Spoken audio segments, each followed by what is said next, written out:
1 minute, a special needs student was walking down the hall in school. The next, he says he was thrown against the lockers, then to the ground by a police officer. What happened? You're about to see the video for yourself. 2 investigator Dave Savini has the story of a painful lesson.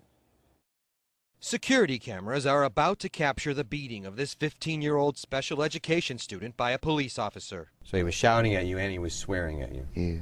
Marshawn Pitts says the officer started by verbally abusing him because his shirt wasn't tucked in. I was tucking my shirt in. But it's what happens next after the officer puts down his coffee that had Marshawn Pitts worried for his life. It was just like, boom. He says he was blindsided by the officer, thrown into lockers and struck repeatedly. Where did he hit you? He hit me like right here, and boom. Watch as he gets slammed to the ground, his face smashed into the floor. It still has a bump. Right here. His nose was broken. Were you bleeding? Did you know it was your face? All this was like all on the outside. My mouth was busted. Violent and unnecessary treatment, he says, considering he was attending the Academy for Learning in Dalton for students like him with special education needs. When he was younger, he suffered a brain injury and now has a learning disability. So this school was for students with special needs? And they were supposed to help you and understand your situation? Yeah, but instead I got beaten on by the police.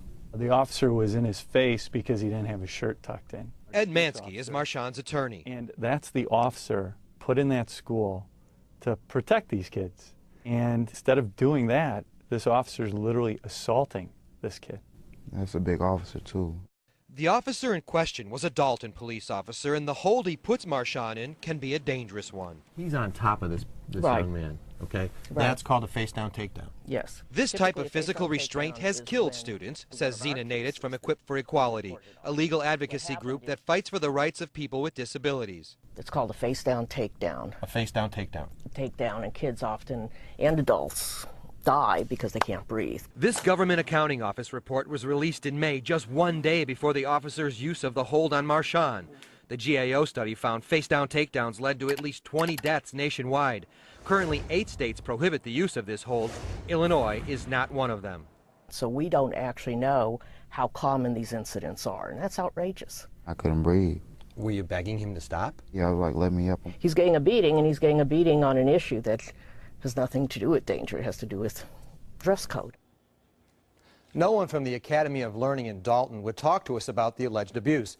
The Dalton Police Department and the mayor of Dalton did not return our phone calls. Marshawn Pitts' attorney, Ed Mansky, says he's transferred to another school and is planning to file a lawsuit. The State Board of Education says no one from the school reported the use of forceful restraint to them, Rob.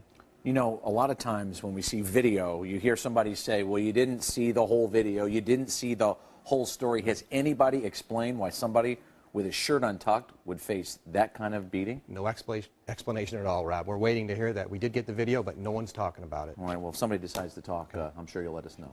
Thanks a lot, Dave. Well, if you see something around town that doesn't feel right, if you want to expose corruption in your area perhaps, email Dave and the 2 investigators. Go to cbs2chicago.com. You'll find a link on the bottom right of the homepage.